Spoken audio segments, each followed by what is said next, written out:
Hello students. देखिए आज हम लोग टेस्ट सीरीज थर्ड का आपके लिए वीडियो सॉल्यूशन लेकर के आए हैं। तो देखते हैं इसमें क्या सब है। जो पहला क्वेश्चन है 51 नंबर क्वेश्चन। 51 नंबर क्वेश्चन में आपको बोला गया है कि delta H and del U के बीच में आपको डिफरेंस पूछा जा रहा है और रिएक्शन जो हो रहा है 1 मोल पेंटेन का कंबशन करवाया जा रहा है।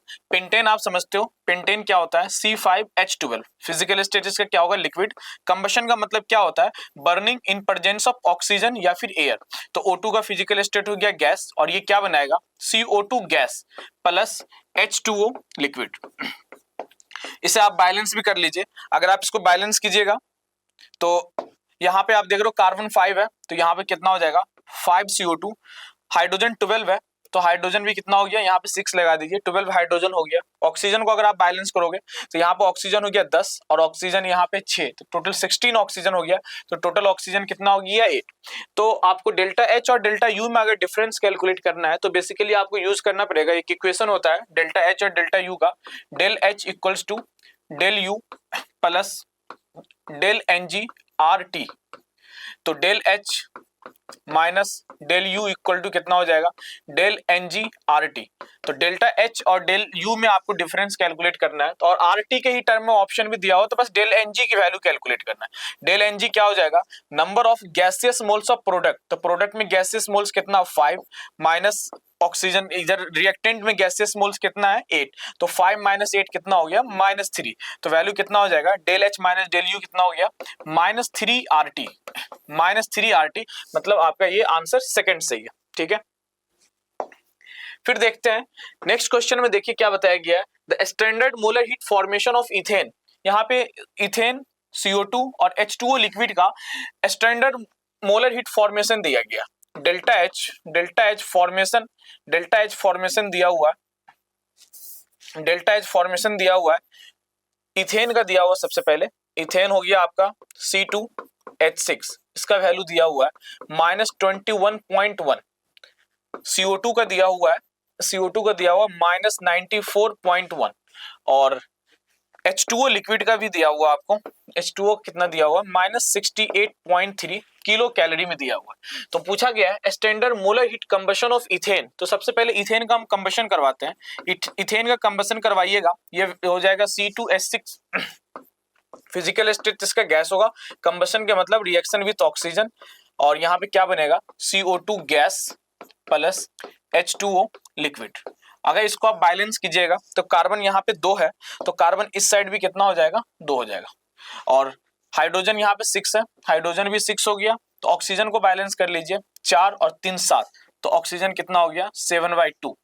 तो यहाँ पे इस रिएक्शन के लिए आपको बोला गया है कि स्टैंडर्ड मोलर हीट कंबशन, इसके लिए आपको कंबशन कैलकुलेट करना है। तो देखो इस रिएक्शन में ये कंबशन रिएक्शन है तो इसके लिए जो चेंज इन इंथैल्पी का जो वैल्यू होगा, चेंज इन इंथैल्पी का जो वैल्यू होगा वही आपका क्या कहलाएगा, चेंज इन इंथैल्पी का जो वैल्यू होगा वही इस रिएक्शन का क्या कहलाएगा, इंथैल्पी ऑफ कंबशन कहलाएगा। क्योंकि ये रिएक्शन कंबशन है तो इस प्रॉपर रिएक्शन के अंदर, इस रिएक्शन के अंदर जो चेंज इन इंथैल्पी होगा that will be known as enthalpy of combustion of C2H6। तो हम इसकी इंथैल्पी को कैसे कैलकुलेट करेंगे, तो इसके इंथैल्पी को कैलकुलेट करने के लिए आपको जो डेटा दिया गया है वो इंथैल्पी ऑफ फॉर्मेशन का डेटा दिया गया है। तो आप फॉर्मूला लगाइएगा, sum of number of product into enthalpy of standard enthalpy of formation of product minus sum of number of reactant into enthalpy of formation of standard enthalpy of formation of reactant। तो product में आप देखिए ध्यान से, product में क्या सब है, प्रोडक्ट में है H2O तो कितना हो जाएगा 3 into enthalpy of formation of H2O। H2O कितना दे दिया गया है -63.3, फिर क्या आ जाएगा प्लस 2 इंटू CO2। CO2 का इंथैल्पी ऑफ फॉर्मेशन कितना दिया गया है -94.1। तो ये तो हो गया आपका प्रोडक्ट का। अब हम बात करते हैं रिएक्टेंट का। तो रिएक्टेंट में क्या है, रिएक्टेंट में है C2H6। C2H6 का इंथैल्पी ऑफ फॉर्मेशन कितना दिया हुआ है -21.1, अब प्लस फिर क्या आ जाएगा O2 का, और O2 का यहाँ पे वैल्यू नहीं दिया हुआ है लेकिन आपको मालूम है कि standard enthalpy of formation elemental, अगर कोई एलिमेंट अपने स्टैंडर्ड स्टेट में प्रेजेंट है तो उसकी वैल्यू कितना होगा 0। तो यहाँ पे O2 के लिए वैल्यू कितना हो जाएगा 0। अब बस आप इसको कैलकुलेट कर लीजिए। इसको आप कैलकुलेट करने के बाद आपका फाइनल आंसर आ जाएगा। अगर आप इसको कैलकुलेट कीजिएगा इसका आंसर आएगा आपके लिए इसका आंसर आ जाएगा आपको -372 किलो कैलोरी। तो इस हिसाब से आप इसको सॉल्व कर, इसका आंसर हो गया फर्स्ट। नेक्स्ट क्वेश्चन पे आते हैं। नेक्स्ट क्वेश्चन में आपको बोला गया है कि the standard molar enthalpy of formation of CO2 is equal to standard molar enthalpy of formation of CO2। तो देखिए CO2 के लिए अगर इंथैल्पी ऑफ फॉर्मेशन की बात कीजिएगा तो इंथैल्पी ऑफ फॉर्मेशन का मतलब क्या होता है कि एक मोल सब्सटेंस को बनाना होता है। एक मोल सब्सटेंस को बनाइए और उसको अपने कंस्टिट्यूएंट एलिमेंट से बनाना होता है और वो कंस्टिट्यूएंट एलिमेंट स्टैंडर्ड स्टेट में प्रेजेंट होना चाहिए। तो यहाँ पे कार्बन और ऑक्सीजन है, तो कार्बन से बना होना चाहिए प्लस किससे बना होना चाहिए, ऑक्सीजन, और कार्बन और ऑक्सीजन अपने स्टैंडर्ड स्टेट में होना चाहिए। तो ऑक्सीजन का स्टैंडर्ड स्टेट हो जाएगा O2 गैस और कार्बन का स्टैंडर्ड स्टेट हो जाएगा कार्बन ग्रेफाइट।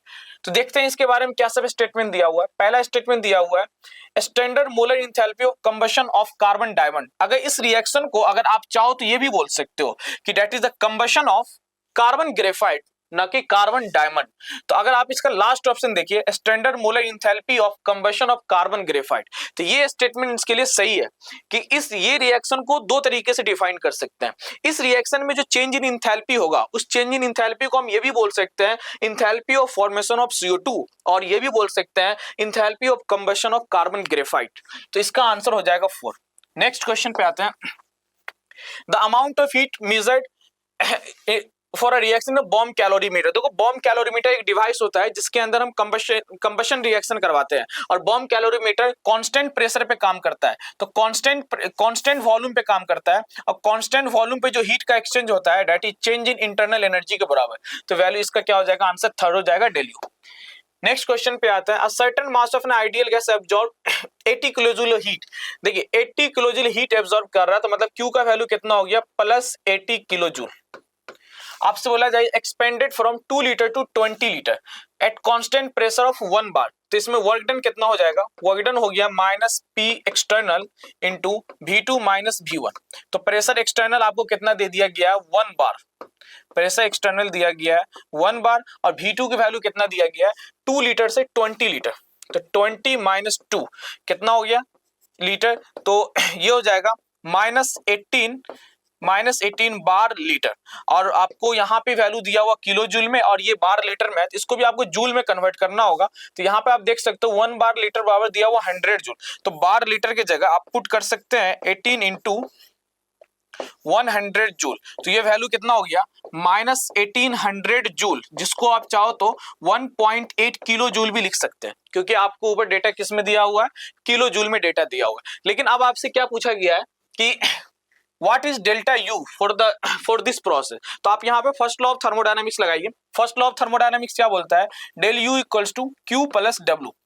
तो आपको डेल U निकालना है, तो Q की वैल्यू आपको आ गया कितना, +80 और W की वैल्यू कितना आ गया, -1.8, दोनों किलो जूल में है। तो यहाँ पे जो आपका वैल्यू आ जाएगा 18 में से 1.2 माइनस करेंगे तो ये आ जाएगा आपका +78.2 किलो जूल।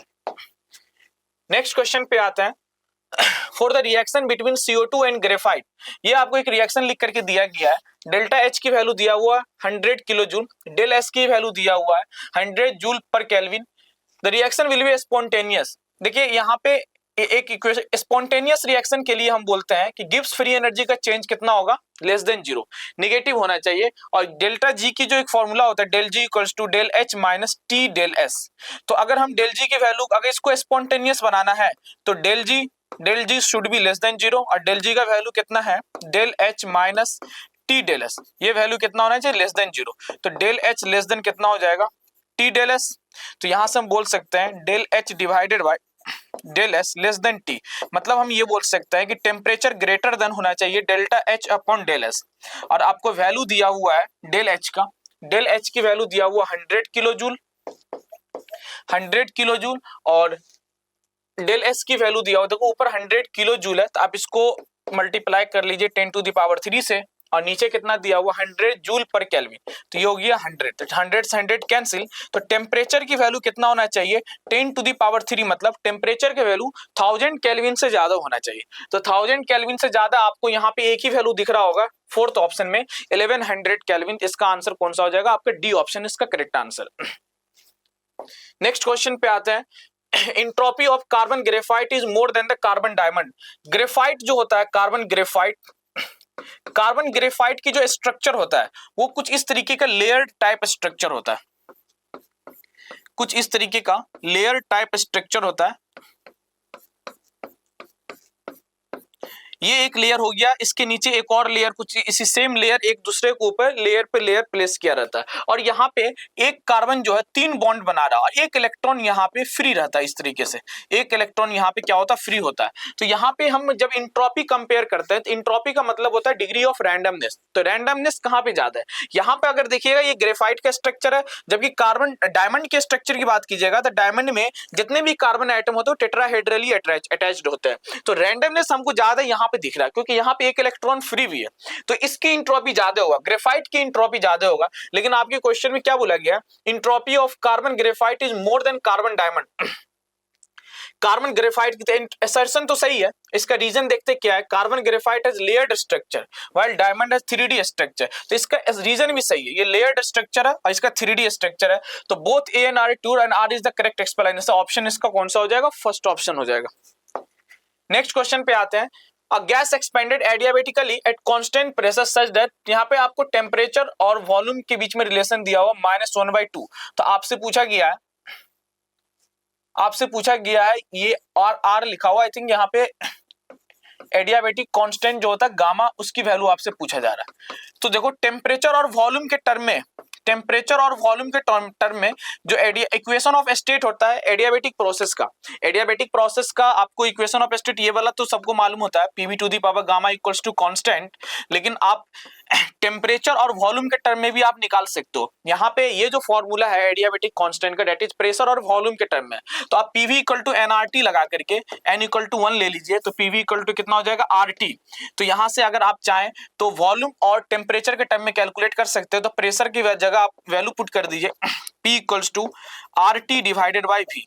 तो P की जगह RT बाई V पुट कीजिए, तो यहाँ पे P की जगह आप पुट कर दीजिए RT बाई V और इनटू कितना हो जाएगा, V to the power gamma.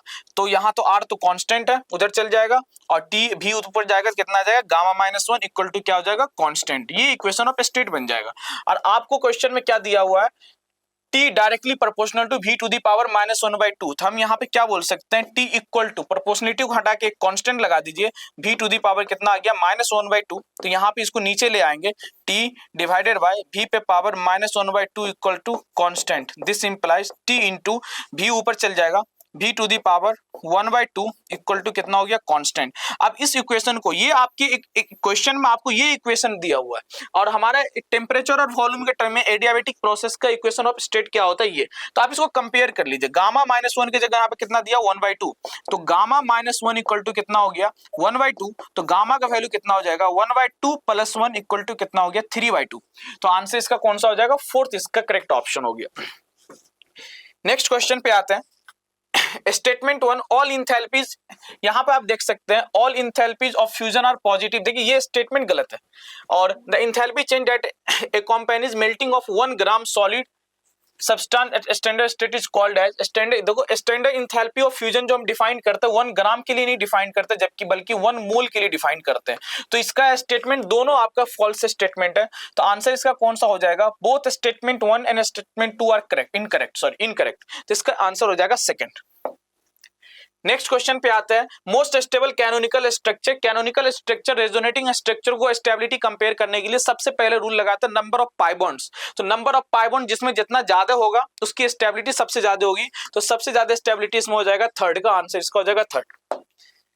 Next आते हैं, choose the strongest base among the following. Strongest base कैसे कंपेयर करेंगे, नाइट्रोजन के ऊपर लोन पेयर देखना है, सॉरी नाइट्रोजन के ऊपर इलेक्ट्रॉन डेंसिटी देखना कि चारों ऑप्शन में से जिस नाइट्रोजन के ऊपर इलेक्ट्रॉन की डेंसिटी मैक्सिमम होगा वो स्ट्रॉन्ग बेस कहलाएगा। तो आप यहाँ पे देख सकते हो इस नाइट्रोजन का जो लोन पेयर ये रेजोनेंस में जा रहा है, यहाँ पे नाइट्रोजन का लोन पेयर है ये रेजोनेंस में नहीं जा रहा है, ऐसे लोन पेयर को हम बोलते हैं लोकलाइज्ड। तो ये नाइट्रोजन का जो लोन पेयर रेजोनेंस में जा रहा है तो नाइट्रोजन के ऊपर इलेक्ट्रॉन डेंसिटी डिक्रीज कर रहा है, जबकि ये नाइट्रोजन का लोन पेयर रेजोनेंस में नहीं जा रहा है, इसमें उसके कंपैरिजन में इलेक्ट्रॉन डेंसिटी नाइट्रोजन पे ज्यादा है। फर्स्ट ऑप्शन के कंपैरिजन में तो ये उसमें इलेक्ट्रॉन डेंसिटी नाइट्रोजन पे ज्यादा है। थर्ड ऑप्शन में देख रहे हैं तो यहां पर भी लोन पेयर जो ये भी रेजोनेंस में जा रहा है। चौथे ऑप्शन में अगर आप देखिएगा तो ये अगेन ये लोन पेयर क्या है, लोकलाइज्ड। अब प्लस इसको क्या है, इधर से और इधर से इलेक्ट्रॉन भी मिल रहा है। इस वाले अगर हम फोर्थ ऑप्शन सेकंड ऑप्शन की बात करें तो दोनों के पास लोकलाइज्ड लोन पेयर है, मतलब लोन पेयर कहीं रेजोनेंस वगैरह में जा नहीं रहा। प्लस फोर्थ ऑप्शन में क्या हो रहा है, इसको नाइट्रोजन पे एक्स्ट्रा इलेक्ट्रॉन भी मिल रहा है, जबकि थर्ड में इस वाले ऑप्शन में सेकंड में नाइट्रोजन को कहीं से ऐसा इलेक्ट्रॉन मिल नहीं रहा। तो स्ट्रॉन्गेस्ट बेसिस में कौन सा हो जाएगा, आपका आंसर कौन हो जाएगा, फोर्थ ऑप्शन करेक्ट होगा। नेक्स्ट क्वेश्चन बात है, which of the following is aromatic compound. Aromatic compound के लिए क्या कैरेक्टरिस्टिक्स होना चाहिए, कंपाउंड साइक्लिक होना चाहिए, प्लेनर होना चाहिए, कॉन्जुगेटेड होना चाहिए, कॉन्जुगेटेड होना चाहिए, और सबसे इंपॉर्टेंट रूल कि 4n+2 पाई इलेक्ट्रॉन होना चाहिए। 4n+2 पाई इलेक्ट्रॉन होना चाहिए, जिसे हम क्या बोलते हैं, हकल्स रूल। हकल्स रूल को फॉलो करना चाहिए। तो यहाँ पर अगर आप इस ऑप्शन को अगर आप देखिएगा तो यहाँ पे 1 2 3 टोटल कितना है, 6 पाई इलेक्ट्रॉन है। 6 पाई इलेक्ट्रॉन n की जगह आप पुट कीजिए 1 तो कितना हो जाएगा, 6 पाई इलेक्ट्रॉन। इसका आंसर हो जाएगा थर्ड। नेक्स्ट क्वेश्चन पे आते हैं, which among given acid has lowest pKa। pKa का मतलब क्या होता है, acidic strength. Acidic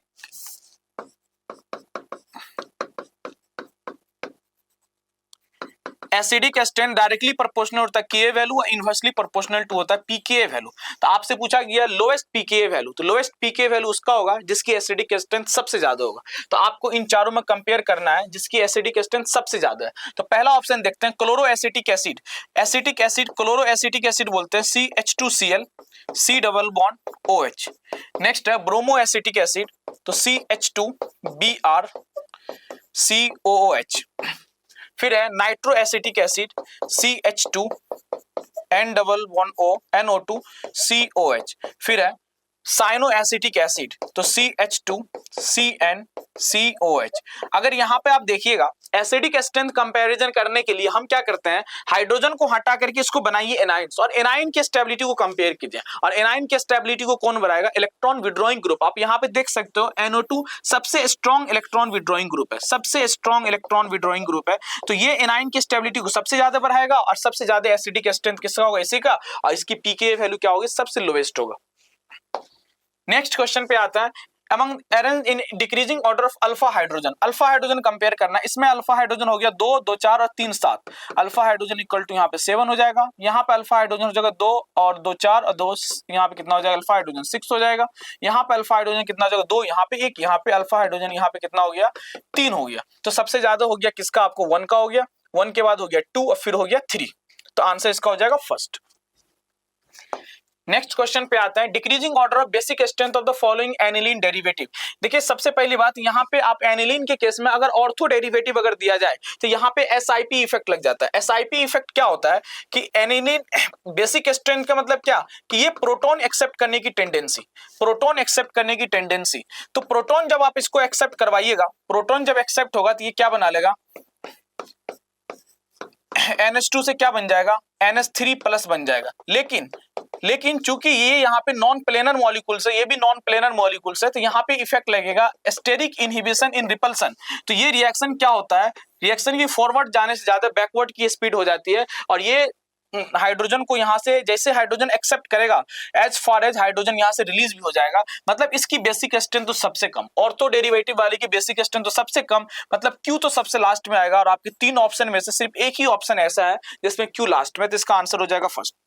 next question में आते हैं, enthalpy of combustion of carbon, enthalpy of combustion of carbon to CO2 is -393.5 kilojoule per what amount of heat will release upon formation of 35.2 gram of CO2। तो यहाँ पे आप अगर देख सकते हो कि ये जो वैल्यू दिया हुआ है enthalpy of formation of CO2, ये कितने का दिया हुआ है, 1 मोल। तो 1 मोल का आपको दिया हुआ है डेल्टा H की जो वैल्यू दिया हुआ दैट इज -393.5 किलो जूल। तो आपसे पूछा गया है 35.2 ग्राम का कितना होगा, तो 30 ये आपका हो गया फॉर 1 मोल। 1 मोल के लिए कितना हो गया, -393.5 किलो जूल। और आपसे पूछा गया 35.2, तो 35.2 ग्राम को अगर 44 से डिवाइड करोगे तो इसका मोल्स आ जाएगा। तो इतने मोल्स के लिए 35.2 डिवाइडेड बाय 44 मोल्स के लिए अगर आप कैलकुलेट कीजिएगा तो वैल्यू कितना आ जाएगा, 393.5 ये तो 1 मोल के लिए हो गया, इतने मोल के लिए कैलकुलेट करेंगे तो इसमें मल्टीप्लाई करना पड़ेगा आपको 35.2 डिवाइडेड बाय 44। ये जो वैल्यू आपको दिया किलो जूल में, इसको मल्टीप्लाई कर दीजिए यहां से, इसको मल्टीप्लाई करने के बाद जो भी आपका आंसर आ जाए इसको हम एक बार कैलकुलेट कर लेते हैं।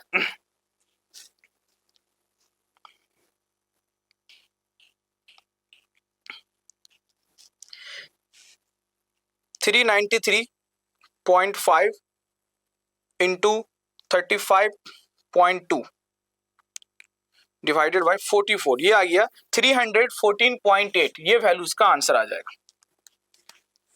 नेक्स्ट क्वेश्चन पे हम लोग आते हैं। नेक्स्ट क्वेश्चन बोला गया according to second law of thermodynamics, second law of thermodynamics में आपको यहाँ पे बोला जा रहा है कौन सा statement second law of thermodynamics represent करेगा। देखिए सेकंड लॉ ऑफ थर्मोडायनामिक्स से एक ये भी स्टेटमेंट है कि जो यूनिवर्स का जो इंट्रोपी होता है वो हमेशा इंक्रीज करेगा। यूनिवर्स की इंट्रोपी इंक्रीज करता है तो डेल्टा एस यूनिवर्स हमेशा क्या होगा, पॉजिटिव। तो ये statement second law of thermodynamics को रिप्रेजेंट करेगा। फिर देखिए ये तो बहुत ईजी है स्टेटमेंट, इसमें चूज करना, CP minus CV equals to कितना हो जाएगा, आर। नेक्स्ट में आपसे पूछा गया है resonance which of the following compound is not resonance stabilize. ये रेजोनेंस स्टेबलाइज नहीं है क्योंकि यहाँ पे लोन पेयर और ये डबल बॉन्ड कॉन्जुगेटेड जैसा तो लग रहा होगा, लेकिन ब्रेड्स रूल क्या बोलता है, ब्रेड्स रूल यहाँ पे लगेगा कि ब्रिज पोजीशन पे ये मॉलिक्यूल से ये ब्रिज लोकेशन है तो ये कॉन्जुगेटेड सिस्टम नहीं है, तो यही आपका क्या हो जाएगा, यहाँ पे करेक्ट आंसर हो जाएगा। नेक्स्ट क्वेश्चन पे आइए, correct stability of following carbon A9. Carbon A9 के स्टेबिलिटी को कौन बढ़ाएगा, electron withdrawing group, strong electron withdrawing group. देखिए ये लगा देगा प्लस एम, ये लगा देगा माइनस एम, ये लगा देगा प्लस एच, तो इलेक्ट्रॉन विड्रॉइंग ग्रुप तो यही है। तो थर्ड का सबसे ज्यादा हो जाएगा स्टेबिलिटी ऑफ, ये माइनस एम हो गया, सॉरी सबसे ज्यादा स्ट्रॉन्गेस्ट कौन हो जाएगा, 2। तो ऑप्शन या तो 1 या तो 4, 2 3 तो होगा नहीं। उसके बाद हम देखते हैं ये माइनस है, बाकी ये सब तो इलेक्ट्रॉन डोनेटिंग है, ये भी डोनेटिंग है, तो 2 के बाद आ जाएगा 3, तो 2 के बाद 3 आंसर आपका हो जाएगा फर्स्ट। फिर हम आते हैं यहाँ पे arrange the stability of given carbocation. Carbocation electron deficient molecules होता है और इसकी स्टेबिलिटी को कौन बढ़ाएगा, इलेक्ट्रॉन डोनेटिंग ग्रुप। यहाँ पे आप देख सकते हो सब इलेक्ट्रॉन डोनेटिंग है, ये भी प्लस एम लगाएगा, ये भी प्लस एम लगाएगा, ये भी प्लस एम लगाएगा, ये भी प्लस एम लगाएगा, लेकिन प्लस एम पावर सबसे ज्यादा किसका होता है, NH2 का। NH2 की plus M power electron donate करने की टेंडेंसी सबसे ज्यादा है, तो आंसर होगा इसमें थर्ड का सबसे ज्यादा हो जाएगा, आंसर हो जाएगा 2। नेक्स्ट क्वेश्चन पाते हैं 72 में आपसे पूछा गया है चूज द इनकरेक्ट स्टेटमेंट। कौन इसमें ज्यादा, पहला ऑप्शन दिया हुआ है A is more basic than B, A is more basic than B. A का जो लोन पेयर है बेसिक, नाइट्रोजन डेरिवेटिव में अगर आपको बेसिक स्ट्रेंथ कंपैरिजन करना होता है तो आप नाइट्रोजन के ऊपर इलेक्ट्रॉन डेंसिटी देखिए, जिस नाइट्रोजन पे इलेक्ट्रॉन डेंसिटी जितना ज्यादा होगा उसकी बेसिक स्ट्रेंथ उतना ही ज्यादा होगा। और नाइट्रोजन के ऊपर इलेक्ट्रॉन डेंसिटी कब होगा, जब उसका लोन पेयर रेजोनेंस में नहीं जाएगा। अब यहाँ पे देखिए ये नाइट्रोजन कॉन्जुगेटेड में है तो इसका रेजोनेंस लोन पेयर तो रेजोनेंस में जा रहा है, यहाँ पे लोन पेयर रेजोनेंस में नहीं जा रहा है, यहाँ पर भी लोन पेयर रेजोनेंस में जा रहा है, तो बी की A is more basic than B, ये तो स्टेटमेंट गलत हो गया कि यहाँ पे A की बोला जा रहा है बेसिक स्ट्रेंथ, जब B का बेसिक स्ट्रेंथ A से ज्यादा होगा। आपसे पूछा गया इनकरेक्ट, तो इनकरेक्ट तो यही हो गया, स्टेटमेंट पहला ही आपका सही करेक्ट आंसर है। द इंडक्टिव इफेक्ट के बारे में बोला गया है implies the atom is ability to cause bond polarization, ये बिल्कुल स्टेटमेंट सही है। इंक्रीजेस विद इंक्रीज ऑफ, ये गलत स्टेटमेंट है। इंडक्टिव इफेक्ट डिस्टेंस के साथ डिक्रीज करता है, इसका आंसर हो गया आपका फर्स्ट। नेक्स्ट क्वेश्चन पे हम लोग देखते हैं, इसमें बोला गया for a sample of perfect gas its pressure is changes isothermally from PI to initial pressure to final pressure को, इनिशियल प्रेशर को पीआई से रिप्रेजेंट किया, फाइनल को पीआईएफ से रिप्रेजेंट किया है, तो चेंज इन एंट्रोपी क्या हो जाएगा, आइसोथर्मल पर डेल्टा एस इक्वल्स टू, आपको ये फॉर्मूला आपको याद होगा ln P1 अपॉन P2। तो इनिशियल प्रेशर की जगह पीआई दे दिया, इसके जगह पीएफ दे दिया, तो आप यहाँ पे देखते तो डायरेक्ट फॉर्मूला ही है, सबको याद ही रहता है ये फॉर्मूला। नेक्स्ट क्वेश्चन पे आते हैं, the correct thermodynamic condition for the spontaneous reaction at all temperature. Spontaneous reaction का मतलब क्या होना चाहिए, ये होता है delta gives free energy less than 0, और डेल जी का मतलब क्या है, del G equals to del H minus T del S. तो यहाँ पे आपको डेल जी के वैल्यू निगेटिव चाहिए, तो इसके साथ क्या कंडीशन होना चाहिए कि डेल जी के वैल्यू निगेटिव हो। अगर इसमें पहला ऑप्शन देख सकते हो डेल्टा एच निगेटिव, तो डेल्टा एच निगेटिव, ये टर्म तो निगेटिव हो गया, और डेल एस को पॉजिटिव, तो ये अगर पॉजिटिव कर देते हैं और ये माइनस है तो माइनस प्लस माइनस और ये माइनस, तो ओवरऑल ये क्या हो जाएगा माइनस। तो आपका ये स्टेटमेंट तो फर्स्ट स्टेटमेंट ही सही है। नेक्स्ट क्वेश्चन पे आते हैं, यहाँ पे नंबर ऑफ पाई इलेक्ट्रॉन पूछा गया है, एक पाई बॉन्ड के अंदर 2 इलेक्ट्रॉन हम लोग कंसीडर करते हैं, तो नेप्थिलीन नेप्थलीन का स्ट्रक्चर आपको मालूम होगा, नेप्थलीन हम इसको बोलते हैं। टोटल पाई बॉन्ड कितना हो गया इसके अंदर, 3 2 5 5 पाई बॉन्ड, एक पाई बॉन्ड के अंदर 2 इलेक्ट्रॉन, तो कितना हो जाएगा 10 इलेक्ट्रॉन। तो नेप्थलीन का तो हो गया, ए का हो जाएगा 10, ए का हो गया क्यू, तो ए का क्यू, ये दोनों ऑप्शन गलत। फिर आता है पैरिडीन, पैरिडीन के स्ट्रक्चर आपको, इसको हम बोलते हैं पैरिडीन, 3 पाई बॉन्ड है इसके अंदर, तो कितना हो जाएगा 6 इलेक्ट्रॉन हो जाएगा, 6 इलेक्ट्रॉन हो जाएगा। तो pyridine का होगा, बी का हो गया आर, तो बी का आर, ए का क्यू, आंसर हो जाएगा इसका सेकंड। नेक्स्ट आइए, पीके वैल्यू इज मिनिमम, फिर से आपसे पूछा गया पीके वैल्यू, लोएस्ट पीके वैल्यू, लोएस्ट पीके वैल्यू कब होगा, जब एसिडिक स्ट्रेंथ हाईएस्ट होगा। और एसिडिक स्ट्रेंथ हाईएस्ट कब होगा, जब यहां पे लगेगा strongest electron withdrawing group, strongest electron withdrawing group NO2, -NO2 is the strongest electron withdrawing group.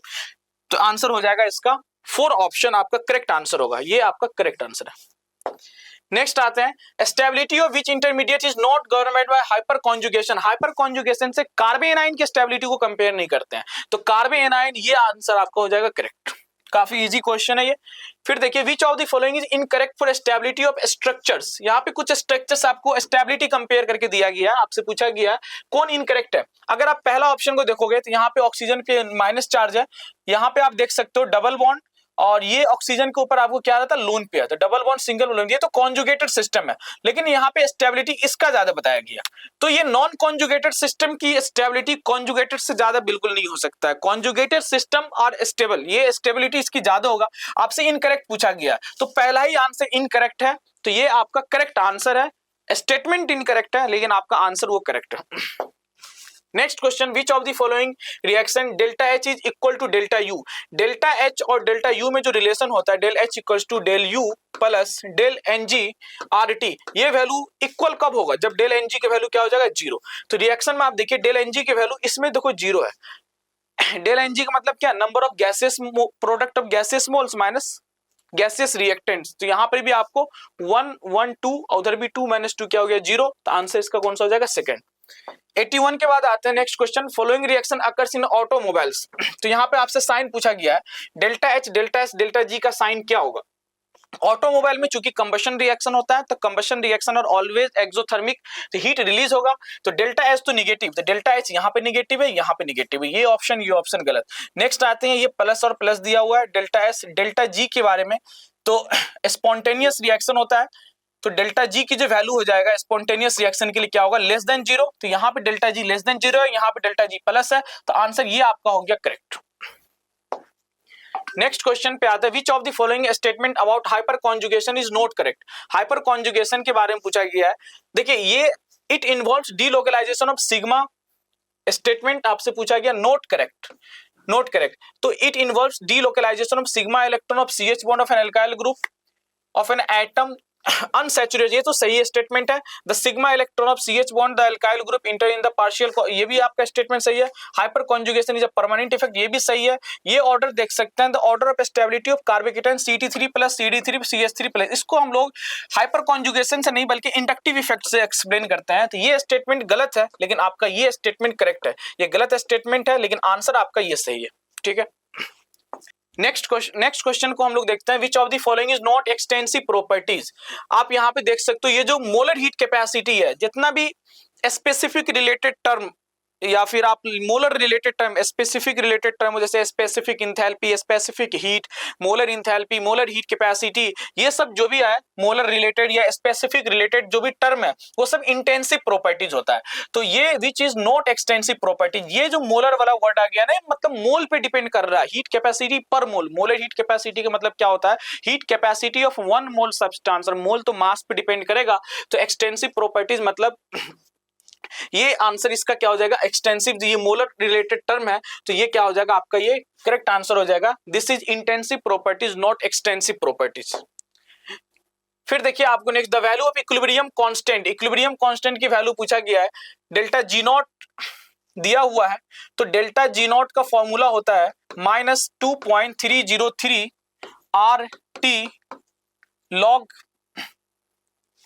RT log के इक्विलिब्रियम। तो यहां से आपको इक्विलिब्रियम कांस्टेंट की वैल्यू पूछा गया, तो आप यहां से log के इक्विलिब्रियम की वैल्यू अगर कैलकुलेट कीजिएगा तो वैल्यू आ जाएगा delta G not divided by, minus को इधर ले आते हैं, 2.303 RT। तो यहां से डेल्टा जी नॉट की जो वैल्यू दिया हुआ है वो दिया हुआ माइनस 2.303 किलो कैलोरी। तो किलो की जगह हम लोग 1000 ले लेते हैं और कैलोरी में आपको दिया हुआ है तो आर की जगह नीचे भी देखिए 2.303 है तो आर की जगह हम 2 यूज कर लेंगे। टेम्परेचर दे दिया गया 227 मतलब 500 केल्विन। तो ये तो यहाँ से कैंसिल हो जाएगा, 5 2 से कैंसिल होकर 1000 हो गया। तो लॉग के इक्विलिब्रियम का जो वैल्यू हो गया ये इससे कैंसिल हो गया। तो लॉग के इक्विलिब्रियम का वैल्यू कितना हो गया, -1।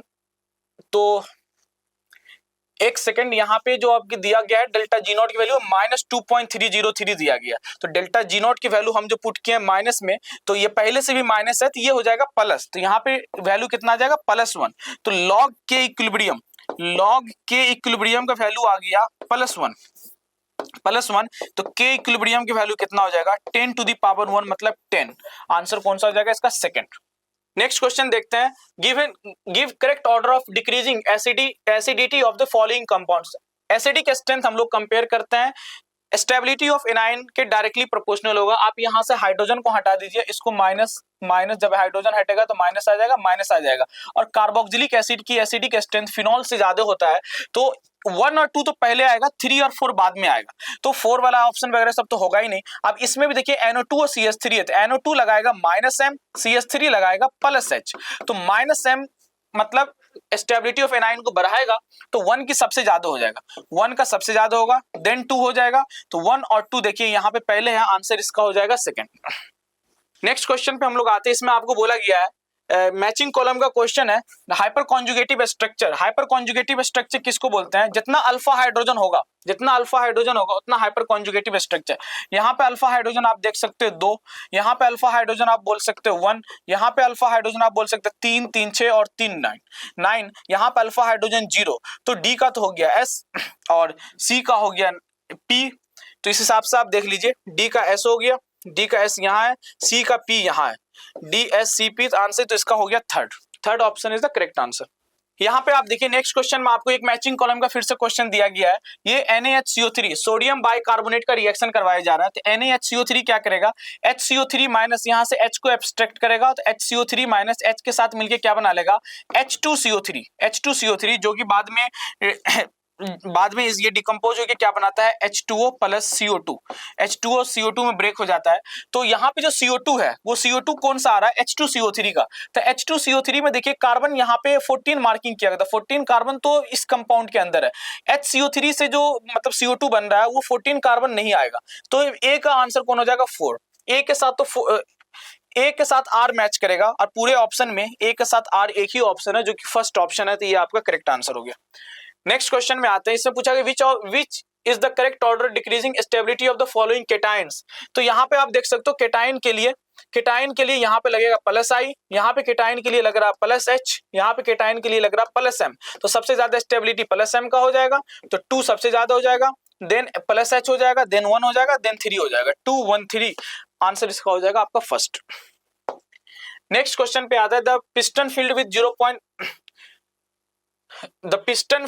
0.04 mole of an ideal gas expand reversibly from 50 ml to 375 ml constant temperature. As it does so, it absorb 208 joule of heat. तो Q की वैल्यू कितना हो जाएगा, +208। The value of Q and W for the process will be, यहाँ पे जो process दिया हुआ है, piston filled with 0.04 mole of an ideal gas expand reversibly from constant temperature बोल दिया गया, मतलब आइसोथर्मल प्रोसेस है।